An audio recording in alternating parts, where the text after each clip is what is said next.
Assalamualaikum warahmatullahi wabarakatuh. Selamat pagi anak-anak ibu semua. Bertemu lagi bersama ibu hari ini. Apa kabarnya semua? Semoga semuanya anak-anak ibu dalam keadaan sehat walafiat ya. Oke, kita masuk lagi ke materi lanjutan dari materi keanekaragaman hayati yang pertama kemarin. Kita masuk ke bagian yang bab kedua dari keanekaragaman hayati.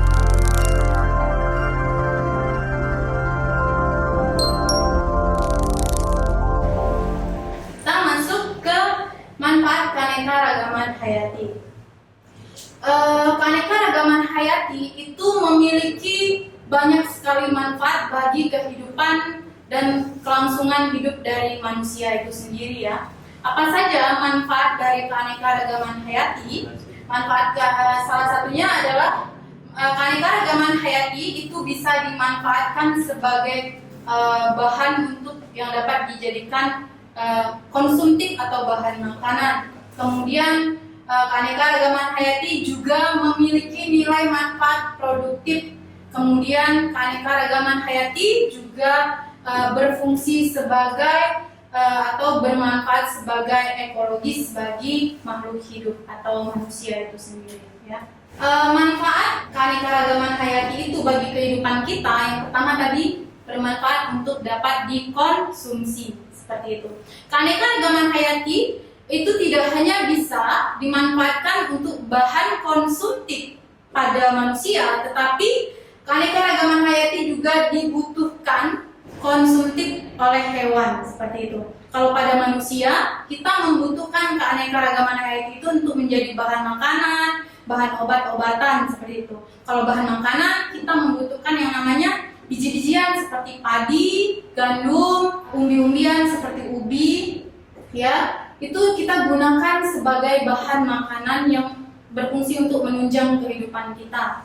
Kemudian kita juga membutuhkan daging atau yang berasal dari hewani ya untuk bahan makanan. Kemudian kita juga butuh buah-buahan dari tumbuh-tumbuhan. Itulah manfaat konsumtif bagi manusia. Kalau pada hewan juga membutuhkan tumbuh-tumbuhan ya sebagai bahan pakannya seperti itu.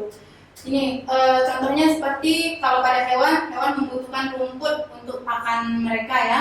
Kemudian kalau manusia juga membutuhkan kayu untuk bahan bakar dan membuat papan seperti itu atau untuk tempat tinggal.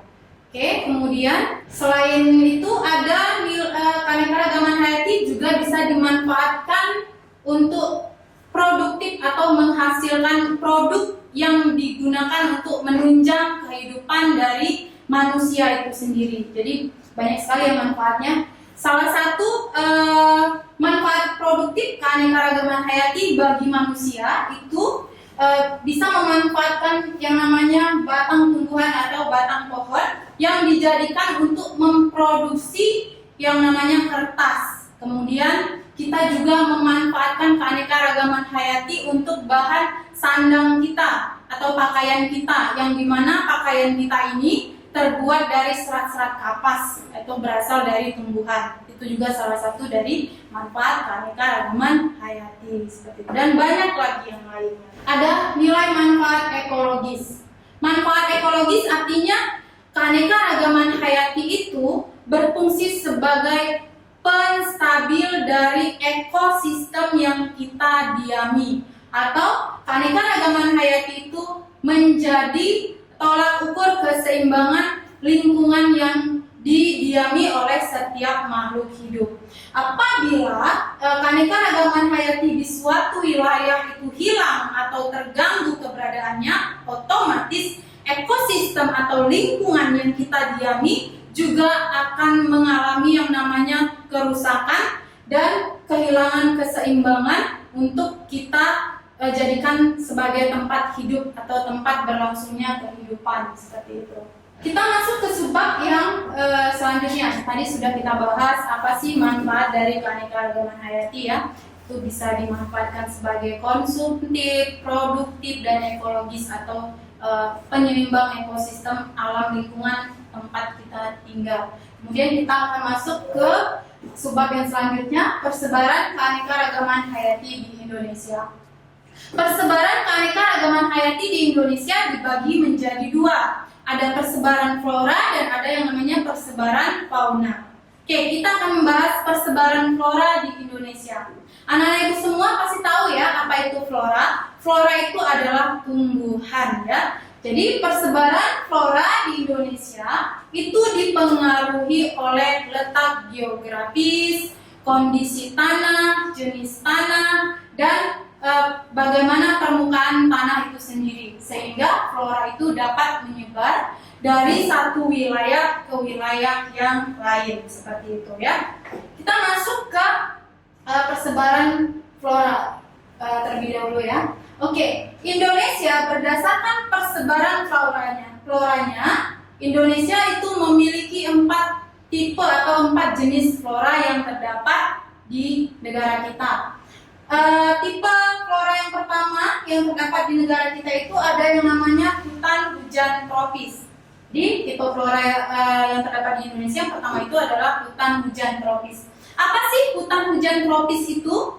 Hutan hujan tropis adalah suatu kawasan hutan yang sangat luas yang ditumbuhi oleh berbagai macam jenis-jenis tumbuhan yang hidup di dalamnya, baik itu tumbuhan tingkat rendah, tumbuhan tingkat tinggi ya, baik itu tumbuhan yang pohonnya tinggi dan pohonnya rendah. Sehingga hutan hujan tropis itu disebut juga dengan hutan heterogen. Kenapa dikatakan heterogen? Karena hutan hujan tropis itu di dalam kawasan hutannya itu tumbuh berbagai macam jenis-jenis tumbuhan dan hidup berbagai macam jenis hewan di dalamnya ya. Kemudian apa sih ciri-ciri hutan hujan tropis? Ciri-cirinya itu kawasan hutannya itu sangat lebat, lantai hutannya itu basah, dan kondisi lantai hutannya itu gelap dan banyak ditumbuhi oleh lumut seperti itu. Kemudian di mana saja letak dari hutan hujan tropis yang ada di Indonesia? Hutan hujan tropis di Indonesia tersebar itu mulai dari Pulau Sumatera, Pulau Kalimantan, Pulau Jawa, dan Papua seperti itu ya. Contoh tumbuhan yang hidup di dalamnya itu ada meranti, eboni, damar, kemenyan, rotan, dan sebagainya. Ada tumbuhan paku dan tumbuhan epifit dan tumbuhan lumut seperti itu. Kemudian kita masuk ke hutan musim. Tipe flora yang kedua yang terdapat pada Indonesia. Di Indonesia itu ada hutan musim. Hutan musim adalah suatu kawasan hutan yang ditumbuhi oleh satu jenis tumbuhan saja. Dia tidak campur-campur ya, tumbuhan yang hidup di dalamnya itu hanya ditumbuhi oleh satu jenis tumbuhan saja. Sehingga hutan musim disebut juga dengan hutan homogen. Dan ciri khusus dari hutan musim ini adalah pohon-pohon yang atau tumbuhan yang hidup di kawasan hutan musim itu akan menggugurkan daunnya pada saat musim kemarau ya. Contoh dari tumbuhan yang hidup di kawasan hutan musim ini itu ada pohon jati, cemara, dan lain-lain seperti itu. Kemudian kita masuk ke sabana. Tipe flora yang ketiga. Sabana adalah suatu kawasan padang rumput yang sangat luas yang diselingi oleh pepohonan yang perdu atau pepohonan yang rendah seperti itu ya. Sabana itu terletak di wilayah geografis yang cuacanya sangat panas dan sedikit sekali mendapat curah hujan ya. Letak sabana itu banyak ditemukan di daerah Indonesia bagian timur, yaitu Nusa Tenggara Barat dan Nusa Tenggara Timur, dengan iklim cuaca yang sangat panas dan sedikit mendapatkan curah hujan. Oke, kita masuk ke stepa. Stepa adalah suatu kawasan padang rumput yang sangat luas yang tidak diselingi dengan tumbuhan-tumbuhan lain. Jadi dia hanya padang rumput yang sangat luas sekali. Itu disebut dengan stepa. Dan banyak stepa ini ditemukan di daerah Pulau Sumba, Sumbawa, Flores, dan Timor seperti itu. Oke, kita masuk ke bab yang selanjutnya, yaitu persebaran fauna di Indonesia. Oke, Persebaran fauna di Indonesia itu dipengaruhi oleh gerakan hewan, rintangan alam, dan keadaan alam itu sendiri ya. Persebaran fauna. Fauna di Indonesia berdasarkan wilayah persebaran yang dilakukan oleh hewan-hewannya itu dibagi menjadi 3 wilayah persebaran. Ada yang namanya wilayah persebaran zona asiatis atau orientalis, ada yang namanya zona persebaran fauna australis, ada yang namanya zona persebaran fauna atau hewan peralihan. Ibu akan jelaskan bagaimana wilayah persebaran fauna. Oke. Wilayah persebaran fauna yang masuk ke dalam zona asiatis itu dimulai dari daerah Pulau Sumatera. Ini Pulau Sumatera ini masuk ke dalam wilayah persebaran fauna atau hewan zona asiatis atau orientalis, kemudian Pulau Jawa dan Pulau Kalimantan. Dan wilayah persebaran hewan ini atau fauna ini dibatasi oleh garis yang namanya Wallace.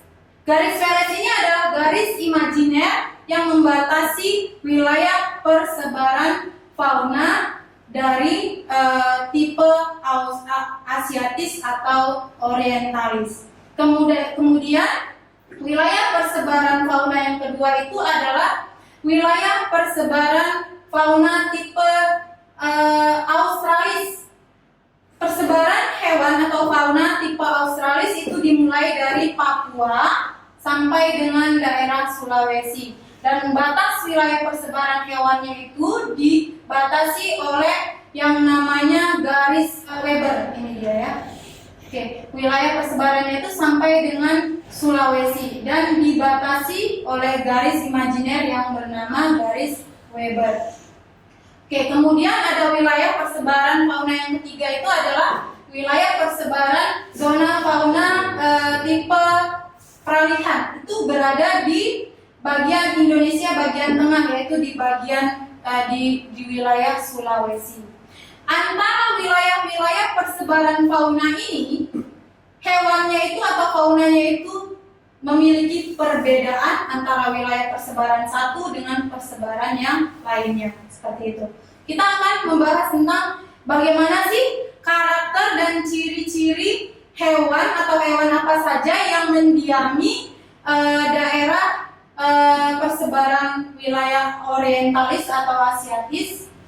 Oke, tadi sudah dijelaskan wilayah persebaran fauna tipe orientalis atau asiatis itu dimulai dari Pulau Sumatera, Kalimantan, dan Jawa. Apa saja hewan-hewan yang hidup di daerah zona asiatis tersebut? Oke, kita masuk ke jenis-jenis hewan yang berada di wilayah oriental atau asiatis. Yang tadi sudah Ibu sebutkan, itu berarti berada di wilayah Pulau Sumatera, Pulau Kalimantan, dan Pulau Jawa. Hewan-hewan yang hidup di dalamnya itu atau jenis-jenis hewan yang terdapat di daerah oriental atau asiatis itu ditemukannya mamalia yang berukuran besar. Contohnya itu seperti ini, ada gajah, kemudian ada badak, kemudian ada harimau, kemudian ada yang namanya babi hutan, ada yang namanya rusa, ada yang sapi, kerbau, dan kambing, dan banyak macamnya. Yang penting ciri-ciri hewan pada zona oriental atau asiatis itu banyak ditemukan mamalia yang berukuran besar. Salah satunya misalnya ada orangutan juga ya. Kemudian ditemukan banyak jenis ikan air tawar, itu salah satu cirinya.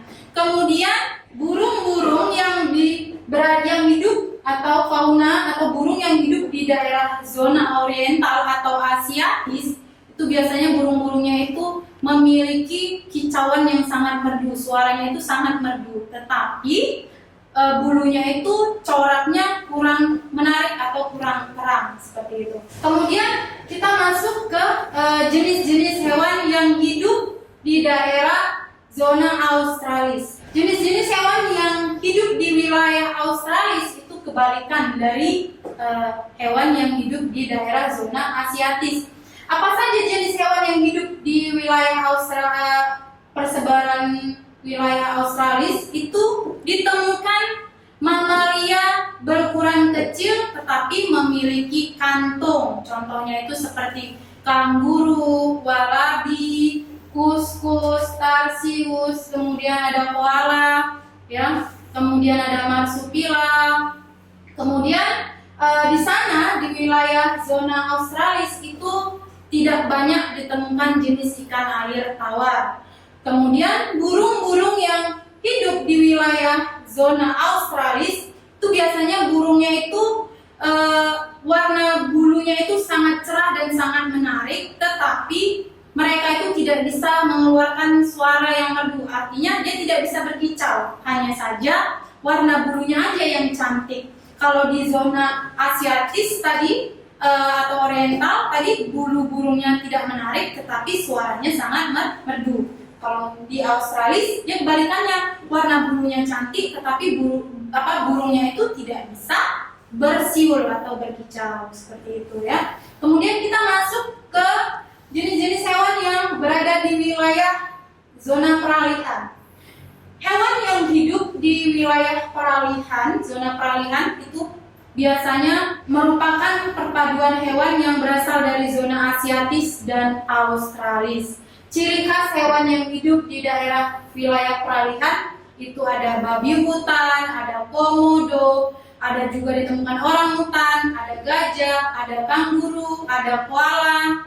Ya, pokoknya yang hewan-hewan yang hidup di daerah zona peralihan itu perpaduan dari hewan yang ada di zona Asiatis dan hewan yang berada di zona Australis.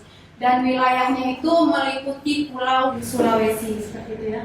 Penyebab hilangnya keanekaragaman hayati. Oke. Penyebab hilangnya keanekaragaman hayati atau rusaknya keanekaragaman hayati itu tidak terlepas dari kegiatan manusia itu sendiri. Oke. Hilangnya atau rusaknya keanekaragaman hayati itu disebabkan oleh hilangnya habitat pada hewan dan tumbuhan tersebut. Hilangnya habitat pada hewan dan tumbuhan itu bisa disebabkan karena kebakaran hutan, mengubah wilayah hutan menjadi kawasan pertambangan, kemudian mengubah habitat hutan itu menjadi wilayah tempat untuk industri, untuk bercocok tanam seperti itu ya. Kemudian kalau pada hewan itu hilangnya keanekaragaman hayati pada jenis hewan itu disebabkan oleh perburuan liar pada yang dilakukan oleh manusia. Kebakaran hutan juga, kemudian bencana alam juga bisa menjadi penyebab hilangnya keanekaragaman hayati. Usaha pelestarian keanekaragaman hayati.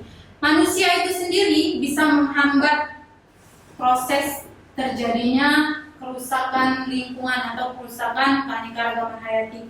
Walaupun dia bisa merusak, tetapi manusia itu bisa memperbaiki dari kelestarian dari keanekaragaman hayati tersebut. Apa saja usaha yang dapat dilakukan untuk melestarikan keanekaragaman hayati? Kita bisa membuat yang namanya cagar alam, taman nasional, suaka marga satwa, taman hutan raya, dan taman wisata alam seperti itu ya. Sekian dari penjelasan Ibu. Semoga anak-anak Ibu semua bisa memahami apa yang sudah Ibu jelaskan. Semoga bermanfaat ilmunya, semoga bisa dipahami. Lebih dan kurang Ibu mohon maaf. Assalamualaikum warahmatullahi wabarakatuh. Selamat bertemu di pertemuan selanjutnya.